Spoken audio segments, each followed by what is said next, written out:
22절로부터 25절까지 말씀을 가지고 믿음을 성취하라 하는 그런 제목으로 여러분들과 함께 은혜를 나눠보려고 합니다. 우리가 인생을 살다 보면 늘 평탄한 것만은 아니죠. 때때로 내가 감당하기 어려운 그런 엄청난 광풍을 만나기도 하고요. 또 어떤 분들은 평안하게 한평생을, 그런 평안한 가운데 한평생을 지나는 분도 계시기도 합니다. 그러나 대부분의 사람들은 크든지 작든지 어떠한 모양이든지 인생의 광풍을 맞아가면서 인생을 이런 마무리하는 그런 모습들을 우리가 살면서 많은 사람들을 우리가 바라보게 됩니다. 요즘은 전과 같지 않아서 조그만 삶의 어려움만 겪어도 그 삶을, 그 어려움을 이기지 못하고 자살함으로 말미암아 인생을 마감하는 사람들이 얼마나 많습니까? 지금 대한민국이 OECD 국가 중에서 자살률이 세계 1위라고 그러지 않습니까? 조그만 그 인격의 모독을 당해도 견디지 못해서 한강물에 투신하든지 목을 매달아서 자살하는 경우가 한국에 얼마나 많으냐는 거죠. 이렇게 어려움을 겪어보지 않았던 사람들은 작은 어려움을 견디지 못하고 이렇게 그 자살이라는 그 수단으로 특별히 아주 극단적인 수단을 통해서 생을 마감하는 경우가 참 많은데, 바로 오늘 우리 인생 가운데에 오늘 바로 우리의 삶이, 우리 예수님이 지금 오늘 제자들과 더불어 지금 호수 저편에 지금 가기 위해서 배를 타고 가시다가 지금 우리 예수님은 지금 너무나 피곤하셔서 승선하시자마자 막바로 지금 주무시고 계시고요. 한참 저기 배를 항해하다가 광풍이 지금 불어닥치기 시작했다는 거예요. 광풍이. 이 엄청난 광풍 때문에 지금 막 물이 이 배 안에까지 들어와가지고 제자들은 그 물을 지금 퍼내기에 정신없죠. 아무리 퍼내도 지금 도무지 사람의 힘으로서는 감당할 수가 없는 거죠. 여러분, 사람의 힘으로 자연재해를 물리칠 수가 있겠습니까? 오늘 아침에도 제가 우리 장로님 말씀을 듣고서 잠깐 인터넷을 봤더니 일본에도 나가시마 현에 어저께 큰 그런 볼케이노, 그런 화산이 폭발해가지고서 5km까지 그 화산재와 그 연기가 지금 날아가서 일본에 지금 아주 아우성을 치고 있다고 하는 그런 소식을 들었는데, 자연재해에 그 넉넉하게 이길 수 있는 사람은 인간은 아무것도 없다는 거죠.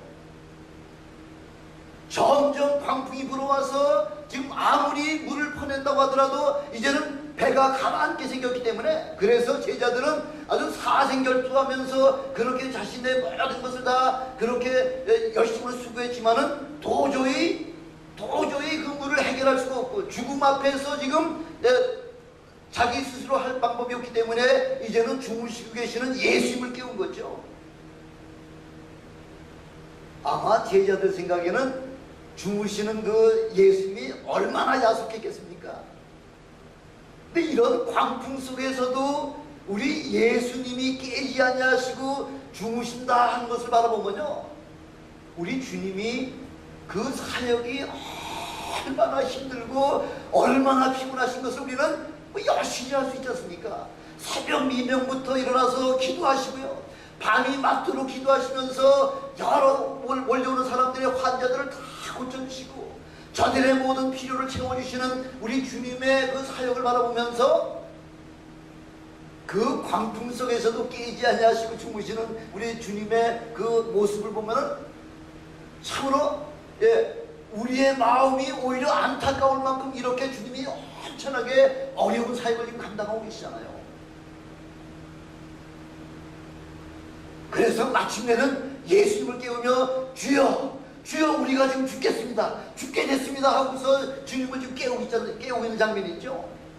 주님께서 일어나시며 막바로 바람과 물결을 꾸짖으시니 광풍이 잔잔하여졌더라, 지금 이렇게 말씀하고 있죠. 그리고서는 광풍을 그 만나가지고 고생하는 그 제자들을 향하여 지금 우리 주님이 뭐라고 말씀하고 계시냐면요, 너희 믿음이 없는 자들이여 하고 그렇게 말씀하고 있어요. 믿음이 없다고 지금 너희 믿음이 어디 있는 자 하고서 그렇게 오히려 책망하시잖아요. 우리는 종종 이렇게 엄청난 그런 재난을 당하고 내 삶에 광풍을 만나서 엄청난 삶의 큰 그런 겨울바람으로 말미암아 넘어질 수밖에 없는 그런 상황을 우리가 맞이할 때에 우리가 흔히 떠올리는 그 생각은 뭐예요? 혹시 요나의 죄를 저지르지 않았냐는 거죠.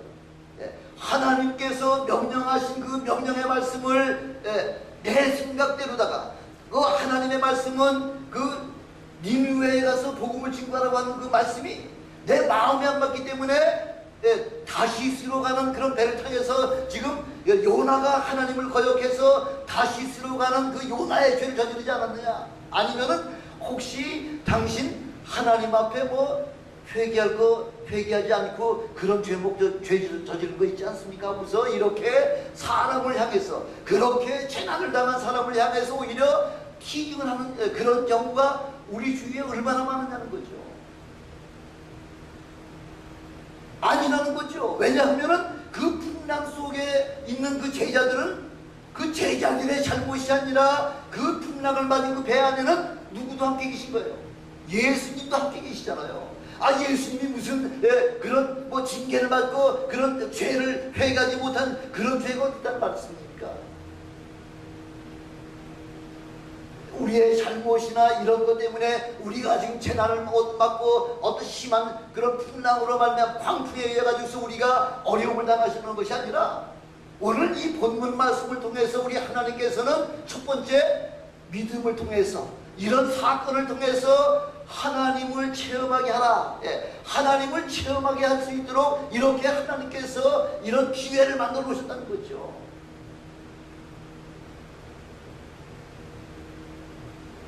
예수님께서는 이런 어떠한 자연재해라고 하더라도 지금 제자들에게 책망하시는 이유가 뭐냐면요, 어떠한 자연재해가 온다고 하더라도 우리의 싸움은 혈과 육의 싸움이 아니라, 우리의 싸움은 어떤 싸움이에요? 공중 권세 잡은 정사와 흑암 권세를 잡은 공중의 마귀와의 영적인 싸움이에요. 우리 삶 전체가 비록 눈에 비록 보이진 아니하고 귀에 들리지 아니한다고 하더라도 우리의 싸움은 공중 권세 잡은 그 마귀와의 영적인 전쟁이라는 거죠. 비록 이 자연재해라고 할지라도 이 모든 자연을 지금 다스리시는 우리 하나님을 통해서 우리는 넉넉히 믿음으로 넉넉히 승리할 수 있는 그런 믿음을 가져라 하는 하나님을, 그 사건을 통해, 자연재해를 통해서 하나님을 체험하라고 하는 사실을 지금 오늘 이 말씀을 통해서 우리에게 주시는 메시지의 첫 번째라는 거죠. 너희 믿음이 어디 있냐는 거죠. 아니, 바다에 풍랑이 일어난 것과 믿음이 무슨 상관이 있습니까? 아마 제자들은 굉장히 서운했을 겁니다. 아니, 우리가 여태껏 지금 그 배 안에 지금 차 있는 물을 화낸다고 이렇게 고생하고 죽을 고비에서 지금 결국 우리 예수님께서 일어나셔서 하시는 말씀이 너희 믿음이 어디 있느냐? 좀 억울하죠. 아니, 자연재해하고 우리 믿음하고 무슨 상관이 있다고 그런 말씀하십니까? 이렇게 생각할 수도 있겠지만은, 그러나 지금 우리 주님께서는 그 자연재해를 통해서도 하나님의 살아계심과 하나님의 전능하심을 체험하는, 믿음으로 체험하는 저와 여러분들이 되시기를, 그렇게 우리 주님께서 지금 그걸 우리에게 분과하고 계신다는 겁니다. 25절에 보니까 지금 뭐라고 말씀하고 있죠? 뭐라고 말씀하고 있냐면, 제자들에게 이르시되 너희 믿음이 어디 있느냐 하시니 저희가 두려워하고 기이 여겨 서로 말하되, 기이 여기면서 서로 말하되, 제자들끼리 서로 말하되 뭐라고 지금 말씀하고 계세요? 저가 뉘기에 바람과 물을 명함에 순종하는 거, 저가 도대체 누구시기에 바람과 물을 명한즉 바다와 파도가 잔잔하게 그렇게 순종하느냐? 누구시냐는 거죠. 바로 우리 예수님은 이 우주 만물을 창조하신 바로 하나님이시라는 거죠. 요한복음 1장 10절에 보니까 세상은 그로 말미암아 지은 바 되었으되 세상이 그를 알지 못하였다 이렇게 말씀하고 있잖아요. 예, 이 우주 만물을 이으신 바로 그분께서 창조하셨지만은 세상이 그를 알지 못했다. 그러면서 요한복음 1장 11절에 보니까 자기 땅에 오매 자기 백성이 영접지 아니하였으니 영접하는 자 곧 그 이름을 믿는 자들에게는 하나님의 자녀된 권세를 우리에게 주시겠다고 이렇게 말씀하고 있지 않습니까? 예, 천지 우주 만물을 창조하신 바로 그분이 이 땅에 오셨음에도 불구하고 자기 백성이 그를 알지 못하더라. 예, 바로 우리 예수님은 우주 만물을 창조하시기 때문에 바다와 바람과 이 파도까지도 얼마든지 잔잔케 하시는 창조주 하나님이심을 믿으시기를 주님의 이름으로 축원합니다. 그래서 우리 인생의 풍랑을 맞아보신 분 계십니까? 아마 여기에 인생의 풍랑을 한 번도 안 맞아보시고 여지껏 살아오신 분은 아마 한 분도 안 계실 겁니다. 모르죠. 어떤 특별한 분은 지금까지 살아오면서 한 번도 풍랑을 안 만나보신 분도 계실지 모르겠습니다만은, 그러나 우리 모든 대부분의 사람은 크고 작든지 어떠한 재난이든지 어떤 풍랑이든 다 우리는 한 번씩 맞아봤다는 거죠. 뭐 죄 때문에 우리가 재난을 받았고 고난을 받습니까? 시편 119편 71편에 보니까 고난당하는 것이 내게 유익이다 이렇게 말씀하고 있는 거예요. 고난당하는 것이. 왜냐하면 이로 인하여 내가 주의 율례를 배우게 되었습니다. 예, 이 고난을 통해서, 이 고난은 나로 말미암아 하나님의 그 율례와 하나님의 그 법도를 깨달아 할 수 있는 엄청난 축복이 바로 이 고난을 통해서 내게 주셨다는 것이죠. 바로 이렇게 사람들은 이런 어려움을 당할 때에 어떻게 우리가 반응하느냐에 따라서 바로 그 사람의 믿음의 현주소가 나타난다는 거죠. 그 예수를 모르고 구원이라고 하는 그 영적인 세계를 모를 것 같으면은 조그만 어려움이 닥친다고 하더라도 금방 그것을 견디지 못해가지고 자살로다가 인생을 마감하는 경우가 얼마나 많으냐는 거죠. 그러나 우리 하나님께서는 감당할 만한 그런 믿음 안에서 그렇게 시험을 하신다는 거죠. 우리 하나님께서는 이스라엘 백성 그 75인이라고 그러잖아요. 75인. 그 75인 가지고서는 여기 가도 치이고 저기 가도 치이고, 예, 아무 데나 가도 치이기 때문에, 그래서 하나님께서 그 이스라엘 백성이 한 나라로서의 그 인원이 충만하게 차기까지 세계에서 가장 강한 애국 땅에 그렇게 붙여주셔가지고서 아무도 그를 침략하지 못하고 그 민족이, 이스라엘 민족이 큰 한 민족으로 성장할 때까지 애굽이라고 하는 그 울타리를 통해서 이스라엘 백성들을 그렇게 보호해 주시다가 이스라엘 백성이 어떻게 하다니 중다해지자, 예, 그 이스라엘 백성들이 숫자가 자꾸 많아지니까 지금은 오히려 누가 걱정하는 거예요? 예, 애굽의 바로 왕이 지금 두려워지는 거예요. 만약 적군이 쳐들어왔을 때에 저 이스라엘 백성이 그 적군과 합쳐가지고서 애굽을 치게 되면 우리는 결국 멸망할 수밖에 없다고 생각하기 때문에, 그래서 그날부터 그 바로 왕은 이스라엘 백성들을 그냥 새벽부터 시작해서 밤늦은 시간까지 어떻게 한다고요? 계속, 예, 우리식으로 얘기하면은, 군대식으로 얘기하면, 세상적인 저속한 표현을 얘기하면은 뺑뺑이 돌린다 그러죠. 뺑뺑이 돌린다. 예, 아침 새벽부터 밤늦은 시간까지 뭐 정신 차리지 못하도록 계속 일하게 한다는 거죠. 전에는 집을 주어가지고서 그런 벽돌을 만들게 했지만 이제는 집도 주지 않냐고 하루에 정한 숫자를 다 채우도록 그렇게 해가지고서 새벽부터 밤늦게까지 그렇게 중노동을 시키고 나니까 부부 생활을 못하게 하는 거죠. 저 인원을 감축하게 하려고 하니까 사람들을 중노동을 시켜가지고서 결혼 생활을 하지 못하게 하고, 혹시라도 그런 가운데서도 임신되면은 아들이면은 낳아서 죽여가지고 하수해버리고, 예, 딸이면 살려둬라. 인구 무슨 정책이에요? 인구 말살 정책을 지금 바로 왕이 지금 하고 있는 거죠. 고난도 하루 이틀이죠. 계속해서 고난을 받으니까 이스라엘 백성들로 하여금 뭐 어떻게 하게 하나요? 예, 하나님 앞에 부르짖으며 간구하고 고난을 갖다가 하나님 앞에 아뢰다 기도했다는 거죠.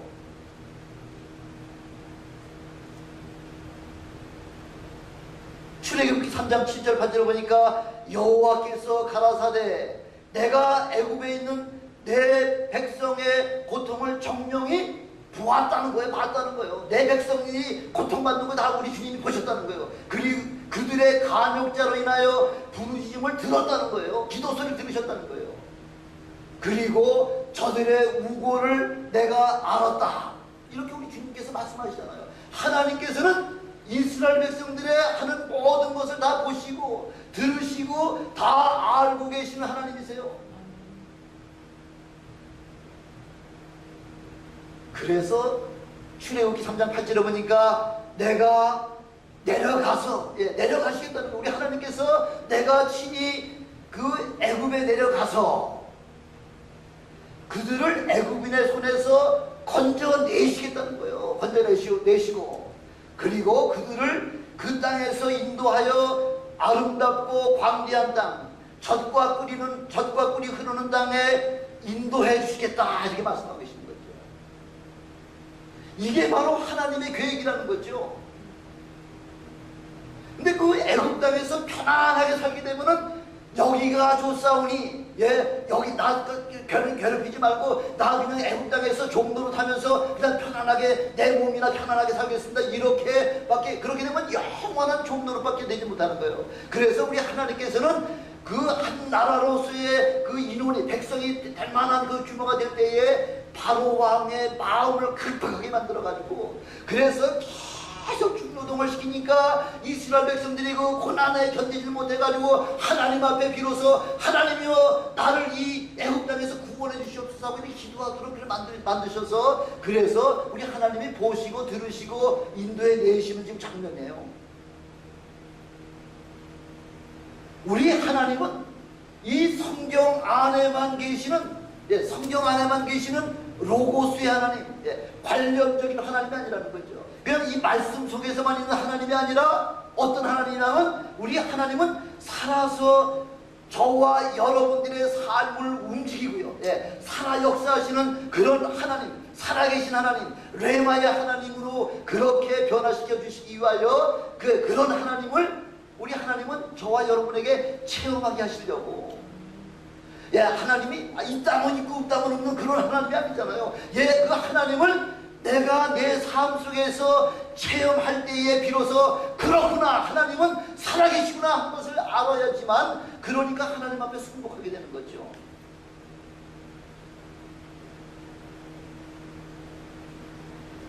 사무엘상 16장 7절에 보니까 사람은 대부분의 사람들은 사람을 외모로 우리 보거니와 외모를 바라보면서 판단하잖아요. 그러나 나 여호와 하나님은 사람의 외모를 안 보세요. 우리 하나님은 사람의 중심을 보신 하나님, 그 속에 마음속에 얼마나 하나님을 앙망하고 하나님의 말씀대로 순종하며 사는가 그것만 바라보신다는 거죠. 그래서 우리 하나님을 체험할 때에 비로소 우리에게 참 믿음, 아니 하나님을 체험하고서 하나님을 부인할 사람이 어디 있겠습니까? 바로 죽음 직전에 하나님을 체험하고서 바다와 바람과 파도를 갖다 잠잠케 하시는 그 하나님을 바라보면서 저간 위기에 바람과 파도도 잠잠케 하느냐? 바로 그분이 하나님이라는 거죠. 그 하나님을 체험할 때에 바로 비로소 참 우리의 마음속에 참 믿음이 생긴다는 거죠. 저는 여러분 속에 하나님을 다 체험하시는 참 믿음의 소유자가 되시기를 주님의 이름으로 축원합니다. 두 번째 오늘 우리에게 주시는 그 메시지가 뭐냐면 믿음은 그냥 거저되는 것이 아니라 훈련을 통해서 믿음은 훈련에 의해서 생겨나는 거라는 거죠. 어느 날 그냥 어느 순간에 믿음이 뚝 떨어져가지고서 옛날 하다 먹으라고서 이렇게 주시는 그런 믿음이 아니라는 거죠. 끊임없이 훈련을 하고 그래야지만 믿음이 장성한 자의 분량에 올라와서 그래서는 그 다음부터는 아니 어린아이 때는 이렇게 해라 저렇게 해라 우리가 늘 어머니나 그 아버지가 이렇게 지시를 해야지만 순종하지만은 장성한 자에게 이렇게 해라 저렇게 해라 하는 사람이 없습니까? 다 자기 스스로 알아서 그 모든 일들을 해결해 나갈 수 있대. 예, 그래서 우리에게 지금 하나님을 체험한 자라야만이 비로소 장성한 자의 표장에 이르러서, 그래서 스스로 그렇게 우리 하나님이 원하시는 그 뜻에 따라서 우리가 살아나갈 수가 있다는 거죠. 하나님은 지금 뭘 찾고 계세요?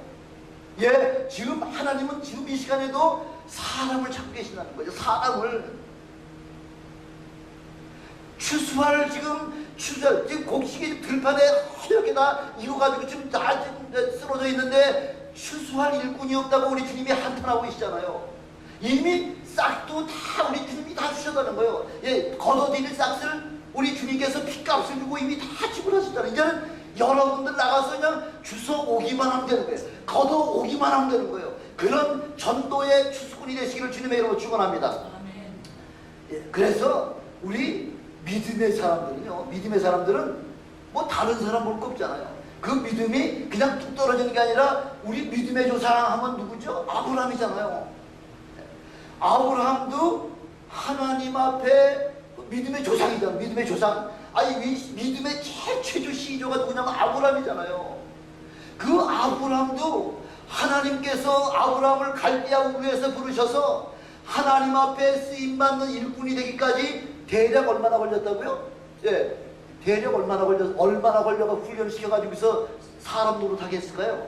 예, 아브라함은 40년, 대략 40년 동안을 하나님께서 이렇게도 시험해보시고 저렇게도 시험해보시고 25년 동안을 그렇게 약속하셔서 낳은 자식이 바로 이삭이 25년 만에 이삭을 낳잖아요. 이삭을 낳고 난 다음에 믿음이 다 끝났습니까? 아니에요. 이삭이 성장해서 한 14, 15살쯤 됐을 때에 다시 마지막 파이널 테스트 하잖아요.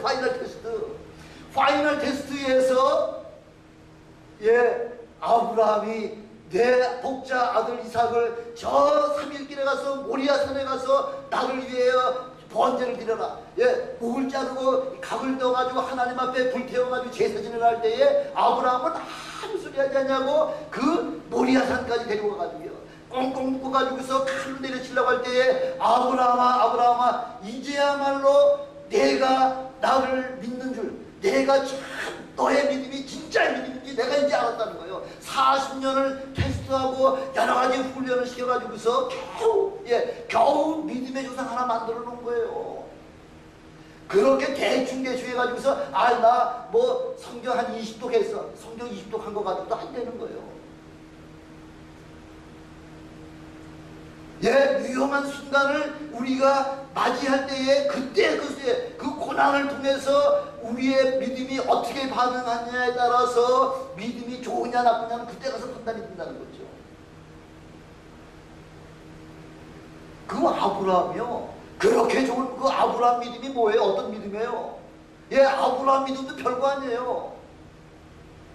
왜냐하면 자기 아내를 2번씩이나 팔아먹었어요. 자기 아내를 2번씩. 그게 무슨 믿음 있는 사람이에요? 자기 아내를 2번씩이나 팔아먹은 자가. 창세기 12장 5절에 보니까 먹을 양식이 다 떨어졌잖아요. 예, 그래서 우리 하나님은 애굽 땅에는 내려가지 말아라 우리 말씀하셨는데도 불구하고 목구멍이 포도청인데, 그래서 애굽 땅에 내려가면서 자기 부인하고 사라하고 서로 입을 서로 맞춰놓지요. 만약 누가 당신하고 무슨 사이냐고 물어보거든 당신 나의 누이 동생이라고 얘기해. 그래야 내 목숨 살아. 예, 자기 목숨 보존하려고 그 바로 왕인 애굽에 갔을 때에 그 사라가 굉장히 이뻤던 모양이에요. 여기 여러분들 같았으면 그렇게 이뻤던 모양이에요. 그래가지고 바로 왕이 오래간만에 그 이쁜 여자를 보니까 내 아내 잡고 싶다 해가지고 불러가지고서 막 하룻밤을 자려고 하는데 하나님께서 꿈속에 나타나가지고 너 그 여자에게 손대지 말아라. 그 여인은 바로 내 종의 바로 아내야. 결혼한 아내야 하고서 그렇게 얘기하셔가지고서 그래서 바로로부터 자기 아내를 구해내잖아요. 근데 뭘 팔아먹어? 예, 그거 보니까 창세기 12장 15절에 보니까 그 대가로 양을 주고요, 소를 주고요, 노비를 주고요, 암수 나귀를 주고요, 양떼까지 다 받고서 그 자기 부인하고 서로 맞바꾼 거예요. 팔아먹은 거죠. 아니 한 번 팔아먹었으면 됐지 어떻게 또 두 번씩 팔아먹느냐? 예, 그게 마음 같아서는 쉬운 것 같지만은 그게 쉽지 않죠. 창세기 20장에 보니까 지금 아브라함의 나이가 99살이에요. 이제 잠시 후면은 하나님께서 아브라함을 통하여 이제 약속의 아들 이삭을 주실 때가 다 됐는데 25년 동안 기다렸는데 또 무슨 사건이 있느냐면 그랄 왕 아비말렉이 그 여자가 너희 부인이 아닙니다. 내 동생, 여동생입니다. 이렇게 얘기해가지고서 그 아비멜렉 왕이 또 그 사라를 또 취해가지고서 또 하룻밤을 막 신방을 차리려고 하는데 하나님께서 막 그냥 그 아비멜렉 왕에게 나타나셔서 그는 내 선지자다. 그게 뭐 그 몸에 손대지 말아라. 해가지고서 아비멜렉 왕이 하나님 의로운 자도 멸하시렵니까? 네가 그렇게 모르고서 했기 때문에 내가 널 용서해준다. 그래가지고서 우리 하나님께서 그 아비멜렉 왕의 그 가문에 태를 박아버린 거예요. 자녀가 없게 만들어 놓은 거예요. 그래서 이 아브라함의 부인 사라가 거기서 해방되면서 그래 다시 태를 열어놔가지고서 그래서 이제 그래서 이 아브라함은 두 번씩이나 자기 아내 사라를 갖다 팔아먹은 사람이에요. 그렇게 위대한 믿음의 조상도요, 여러 번 하나님께로부터 이런 시험도 당하시고 저런 시험도 당해서 결국 제일 마지막 한 40년 후에 하나님께로부터 합격! 패스! 하고서 그 합격 통지서를 갖다 땅 받았기 전까지 40년 동안은 그 믿음이 어떻게 됐다고요? 업앤다운이에요. 업앤다운. 저나 여러분 믿음이나 비슷비슷하다는 얘기죠. 그러니까 우리 하나님을 체험하라 한 것을 우리에게 지금 계속 말씀해주고 계시는 겁니다. 내 믿음이 온전치 못하면은 결국은 나로 말미암아 어떻게 되는 거예요? 남까지 죽이게 되는 거예요. 남까지. 세상의 모든 사람들은 일평생 우리가 다 수고하잖아요. 직장 나가서 눈치 봐가면서 뭐 일하고 그 여러 가지 수고하고 애쓰는 그 이유가 뭐냐면 뭐 때문에 그렇게 일하고 수고하고 애쓰나요? 먹는 거하고 마시는 거하고 무엇을 입고 어떻게 사느냐 이것 때문에 지금 우리가 다 고생하고 있지 않습니까? 마태복음 6장에서 31절 33절까지 보면 우리 주님께서 무엇을 먹고 무엇을 마시고 무엇을 입고에 대해서 뭐라고 말씀하시죠? 그거에 대해서 그런 거에 대해 염려하지 말라는 거죠. 무엇을 먹을까 무엇을 마실까 무엇을 입을까 이거는 우리 하나님께서 벌써 이 모든 것이 너희에게 있어야 될 줄 우리 하나님이 다 먼저 알고 계시기 때문에 그래서 너희는 먼저 그의 나라와 그의 의를 구하라는 거예요. 하나님 앞에 믿음으로 살라는 거예요. 그러면 너희 먹고 마시고 입고 너희 사는 모든 문제는 내가 책임져 줄게. 그게 하나님 주시는 말씀이에요. 이런 훈련을 통해서 이 훈련, 믿음의 훈련은 바로 저와 여러분에게도 이 시간에도 동일하게 우리 하나님께서 그걸 분부하고 계시는 거예요. 거저 어느 순간에 뭐 감나무 밑에서 드러나가지고 입 벌리고 있으면 이제 감이 툭 떨어져가지고 입에 들어가는 것이 아니라 역시 믿음은 훈련하는 거예요. 훈련해야 된다는 거죠. 이 훈련을 통해서 하나님을 경험하게 되고 믿음이 자라게 되고요. 그 다음에 믿음이 자라게 되면 비로소 하나님을 신뢰하게 되고요. 그러면 그런 자에게 하나님께서 그 여러 가지 성령의 9가지 은사를 우리에게 선물로 거저 주시겠다는 거죠. 너희가 그 은혜로 말미암아 믿음으로 말미암아 구원 얻었음 이것이 너희에게서 난 것이 아니라 하나님의 선물이라. 누구든지 거저 하나님께서 주신 것은 누구든지 나 믿음 이만큼 있어하고 자랑하지 못하게 하려고 하나님께서 거저 주신 거라는 거예요. 거저. 이렇게 그 은혜까지 그 은혜의 반열까지 올라갈 때에 비로소 저와 여러분은 하나님의 동역자가 된다는 거죠. 하나님과 더불어 함께 이 세상에 하나님의 나라를 확장하는 일에 여러분들을 하나님께서 들어 사용하시겠다는 거죠.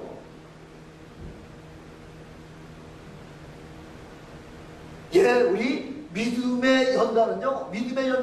그냥 나 은혜 받았어. 성령 충만해. 나 이거 9가지에서 다 받았어 해가지고서 그걸로 다 끝나는 것이 아니라 언제까지요? 예, 우리 주님 앞에 가는 그날까지, 우리의 생명이 다하는 그날까지 끊임없이 마라토너와 같이 쉬지 않냐고 끝까지 저 표대를 향해서 달려가는 믿음이 되시기를 주님의 이름으로 축원합니다. 그게 바로 훈련이라는 거죠. 이렇게 훈련이 끝난 사람에게 하나님께서는 이제는 세 번째는 믿음의 발을 내디디라는 거예요. 믿음의 발을. 아니 걸음마 연습도 하지 않냐고 갓난아이가 낳은 지 얼마 이제 한 2년쯤 되면 그 어린아이가 걸음마 연습도 하지 않냐고 그냥 막 걷기도 하고 뛰기도 할 수 있습니까? 그럴 수 없죠. 예, 훈련을 통해서 연습을 다 통해서 그 정도로 어느 정도 돼야지만 그때부터 우리 하나님이 쓰신다는 거죠. 하나님께서 이스라엘 백성들을 애굽 땅에서 인도해낼 때 애굽은 뭐의 상징이에요? 죄악의 상징이잖아요. 그래서 죄악된 땅에서 그 하나님의 백성을 갖다 인도할 때 제일 먼저 거쳐야 되는 과정이 뭐예요? 우리가 하나님 앞에 오기만 하면 그 하나님 앞에 인정받으려면 뭐가 필요하다는 거예요? 우리가 믿는 사람들은 좀 내가 하나님께로부터 하나님을 내 마음속에 믿습니다 하고 나면 그 다음에 우리가 해야 될 일이 뭐죠? 침례잖아요. 침례. 그래서 홍해바다는 바로 무슨 상징이에요? 홍해바다는 애굽의 죄악된 세상에서 이제 하나님 앞에 믿음의 삶으로 살면서 침례를 통해서 비로소 이제는 거듭나는 역사가 나타나기 시작한다는 거죠. 근데 홍해 앞에 뒤에는 지금 애굽 군대가 지금 막 쫓아오고 있고요. 앞에는 지금 홍해바다가 지금 펼쳐져 있고요. 오도 못하고 멈추고 뛰지도 못하고 이런 상황 속에서 그 어린아이 아직 지금 갓 하나님의 그 은혜 가운데 지금 갓 출발한 사람에게 무슨 그 믿음이 있겠습니까? 이럴 때는 하나님께서 모세에게 모세야 내가 가지고 있는 것이 뭐냐? 지팡이입니다. 그 지팡이를 홍해 앞바다에다 딱 올려만 홍해 앞바다를 향해서 가리키기만 하라. 홍해 앞바다에 가리키고 난 그 이후에 하나님께서 동풍을 불어가지고서 그 양쪽에 바다를 갖다가 쫙 갈려나가요. 바로 이런 정도 됐겠죠. 쫙 갈려나가지고서 이쪽은 뭘까요? 이쪽은 물벽이에요. 이쪽은 뭘까요? 이쪽은 물벽이죠. 사방의 양쪽에 물벽에다가 이 바다 높이만큼 물벽이 쫙 서 있을 때 우리 하나님은 동풍을 계속해서 불게 하셔가지고 땅이 말로야 걸어가지요. 동풍으로다가 땅을 바짝 말려놓고 난 다음에 그래서 온 이스라엘 백성들이 다 출애굽하지 않았습니까?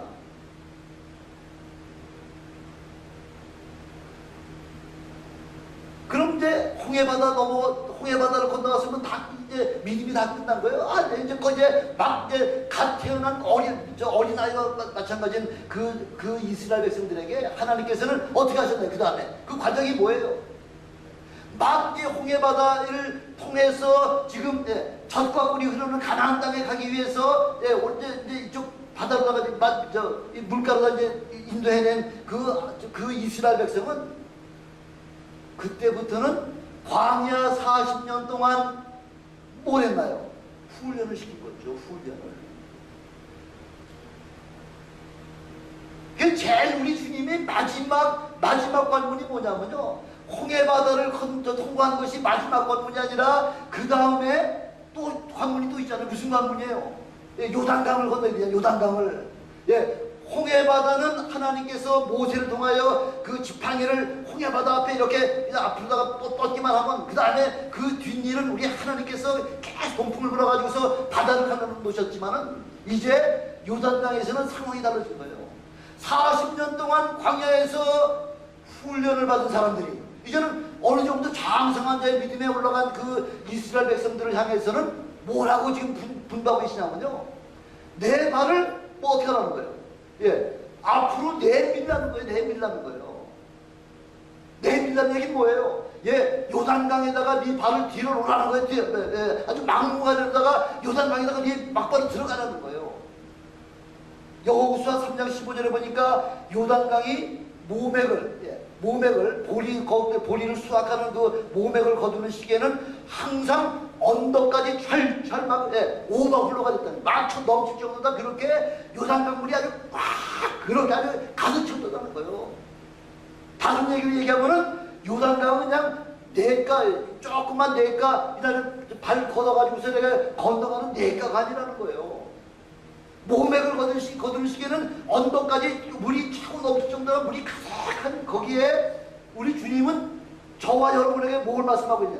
예, 내 발을 내 디디라는 거예요. 내 디디라는 거예요.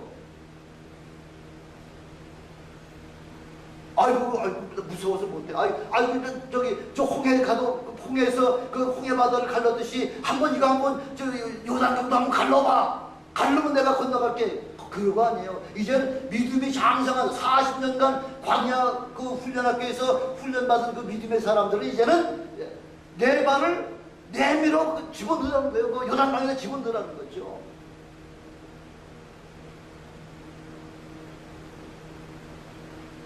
그때에 내가 내 스스로 그 요단강에다가 발을 집어넣을 때 비로소 하나님께서 그 오늘 내려오던 그 물을 갖다가 탁 막아가지고 보니까 저 멀리까지 그 지금 저 갈릴리에서부터 내려오는 그 물이요.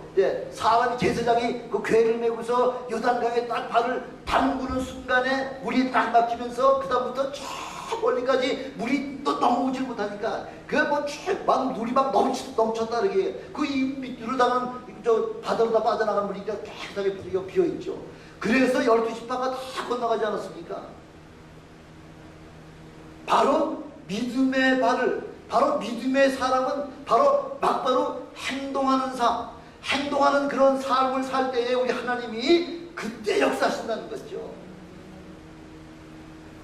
바로 여러분은 이제는 장성한 자의 분량이 있기 때문에 이제는 여러분 주님의 말씀에 순종해서 아멘 주님께서 내게 분부하셨으니 이제 내가 나가서 하나님의 말씀을 증거하겠습니다. 전도하라는 얘기죠.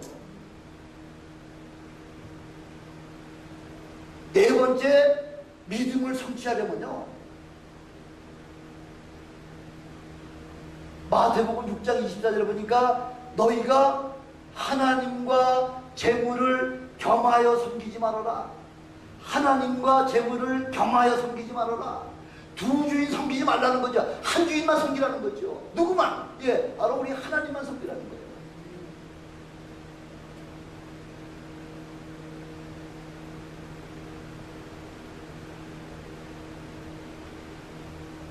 그래서 재물을 갖다가 뭐라고 얘기하냐면 재물을 갖다가 그 히브리 말로다가는 헬라 말로다가는 망몬이라고 망몬 하면 뭐 좀 비슷한 또 그런 사운드가 있죠. 망몬 머니죠. 머니. 재물대 재물신이라는 거 재물 망몬이라는 것이 재물신이에요. 재물신 한 인격이라는 거죠. 그래서 그 재물을 위해서 그냥 죽을 둥 살든 생명 아끼지 않냐고 그 재물 얻으려고 그렇게 얼마나 우리가 애를 씁니까? 우리 하나님께서는 그 재물은 또 다른 주인이라는 거죠. 또 다른 주인이기 때문에 너희가 두 주인 섬기면은 아무것도 이루지 못한다는 거죠. 한 주인만 섬기라는 거죠. 요즘은 아주 황금 만능 시대죠. 황금 만능 시대요. 그 돈 가지고 못하는 거 있습니까? 돈 가지고 못하는 거 없잖아요. 돈이면 뭐든지 할 수 있다고 하는 생각, 이게 바로 막무니즘이에요. 나도 이제 노후 대책도 해야 되고, 내가 또 병 들면은 그 병에 대한 그 보험도 좀 들어놔야 되고, 이런 것 때문에 자꾸 저축을 해가지고 저축하느라고 이제 하나님의 일은 상관이 없는 겁니다. 이런 게 바로 막무니즘이라는 거죠. 돈을 모으려고 하니까 또 아버지께로부터 물려받은 돈을 서로 많이 뺏으려고 하니까 서로 형제지간에 뭐 난리가 나고 형제지간에 서로 상종도 안 하고 그냥 뭐 형제지간에 원수같이 되는 경우가 지금 얼마나 많습니까? 그게 바로 누구의 소관이라는 거예요? 마귀의 소관이라는 거죠. 서로 돈 가지고 형제지간에 싸워서 형제지간에 서로 이간을 시키는 게 바로 마귀가 하는 짓이라는 거죠. 돈이 행복을 준다는 거죠. 그래서 기껏 그 연애하는 사랑하는 사람도 어디 돈 많은 사람이 나타나더라면 그냥 헌신자 벌리듯이 그 돈 많은 사람들을 찾아가는 거예요. 심순애가 그렇잖아요. 요즘 그게 아주 너무나 만연해 있다는 거죠. 그리고 또 마귀가 뭐라고 얘기하느냐면요, 네가 수고했잖아. 네가 그동안 애써가지고 본 거잖아. 네 거야, 네 거. 그렇게 얘기하는 거죠. 예, 물질은 네가 수고하고 네가 애쓰고 네 재능과 했기 때문에 다 네 돈이야, 네 돈. 이렇게 얘기하는 게 바로 마귀의 수법이라는 거죠. 근데 우리 하나님은 신명기 8장 18절에 보니까 내 하나님을 기억하라. 그가 내게 재물 얻는 능을 주셨다. 예, 누가 주셨다고요? 재물 얻는 능을 누가 주셨다고요? 하나님이 주셨다는 거예요. 하나님께서 우리에게 재물 얻는 능을 주셨기 때문에 그래서 여러분이 돈 번다는 거죠. 학기 2장 8절에 보니까 은도 내 것이요 금도 내 것이라. 모든 우주 만물 전체가 다 우리 하나님의 것이라는 거죠. 그러니까 우리에게 잠시 잠깐 우리가 사는 동안 어떤 자에게는 10달란트, 5달란트, 어떤 자에게는 3달란트, 어떤 자에게 1달란트, 사람의 능력에 따라서 그렇게 달란트를 나눠준 것은 바로 우리가 누구기 때문에, 바로 우리는 물질의 소유자예요? 주인이에요? 아니에요. 청지기. 잠시 잠깐 하나님의 돈을 맡겨주신 사람이기 때문에 그 물질을 하나님을 위해서 잘 사용하라고 이렇게 청지기 사명을 우리에게 주셨다는 거죠. 그렇다고 돈 벌지 말라는 게 아니죠. 크리스천이 돈 잘 벌어야죠. 돈 잘 벌어가지고서 하나님 나라 확장하는 일 위해서 마음껏 쓰셔야죠. 그러나 하나님보다 돈을 더 사랑하는 것이 뭐라 그래? 돈을 사랑함이 일만하게 뿌리라는 거죠. 예, 만병의 아주 근원이라는 거죠. 일만하게 뿌리가 바로 돈을 사랑하는 것이라는 거죠. 그게 순서의 문제라는 거예요. 어느 것부터 먼저 하느냐? 예, 하나님을 먼저 사랑하고 돈을 얻는 거냐, 아니면 돈을 하나님보다 사랑하느냐? 이 순서가 순서의 문제라는 거죠. 이 순서만 제대로 하나님을 사랑하면 우리 하나님께서 너희가 먹고 마시고 입을 모든 것을 하나님이 먼저 하셔서 그것을 너희에게 공급해 주시겠다, 그렇게 약속해 주고 계시는 거죠. 예, 우리 잘못하면 재물의 종로로 타여서 사단의 종이 되기가 너무 쉽다는 거죠. 세상은 요즘 점점 더 폐역해져 가고 있죠. 예, 황금이 요즘 돈 가진 사람이 최고죠. 돈 가진 사람이. 요즘 돈만 있으면 야구선수, 하여튼 운동선수들이 요즘 돈을 막 쓸어 담고 있잖아요. 그게 모든 사람이 지금 누가 우상해, 누가? 예, 연예인, 스포츠맨, 이런 돈 잘 버는 사람이 지금 우상이잖아요. 젊은 사람들이 우상이잖아요. 예, 예수는 몰라도 그 야구에 유력한 사람들은 다 아주 벌써 미국의 국민학교 한 1, 2학년만 되면요, 야구 선수 다저스에는 누구누구 다 꿰뚫고 있고요. 뉴욕 양키스는 누구누구 타율이 몇 할이고 국민학교 무슨 2, 3학년만 돼도 아주 딱 꿰뚫고 있더라고요. 와.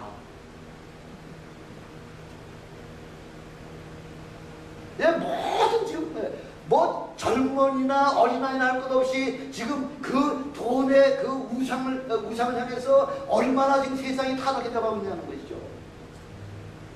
이럴 때 우리는 믿음을 성취해야 됩니다. 예, 하나님을 체험하고 나야지. 하나님을 체험하지 않냐고서는 그렇게 하나님 앞에 우리의 삶과 우리의 모든 생애를 다 하나님 앞에 드릴 수가 없잖아요. 바로 우리 하나님을 체험하십시오. 그러면 하나님의 말씀과 그 기도를 통해서 믿음을 날마다 훈련하게 되고요. 그리고 생명 구원하는 일이 우리 주님께서 우리에게 맡겨주신 것, 사명 중에 제일 큰 사명이 한 영혼이라도 더 주님 앞에 인도하는 것, 이거 우리에게 맡겨주셨지 않습니까? 바로 이거보다 더 큰 사역이 없다는 거죠. 그 일을 위해서는 여러분, 이 교회당을 나가는 순간, 내디는 순간부터 뭐하라고 우리 주님께서 여러분에게 오늘 지금 이 아침에 말씀하고 있습니까? 예, 영혼 구원하는 거죠. 바로 그 영혼 구하는 일이 바로 한 주인을 섬기는 일이요, 바로 우리가 믿음을 성취하는 일이라고 그렇게 오늘 우리에게 우리 성경은 하나님의 말씀을 우리에게 말씀해 주고 계십니다. 이런 믿음을 성취하시는 여러분 되시기를 주님의 이름으로 축원합니다. 기도하시겠습니다.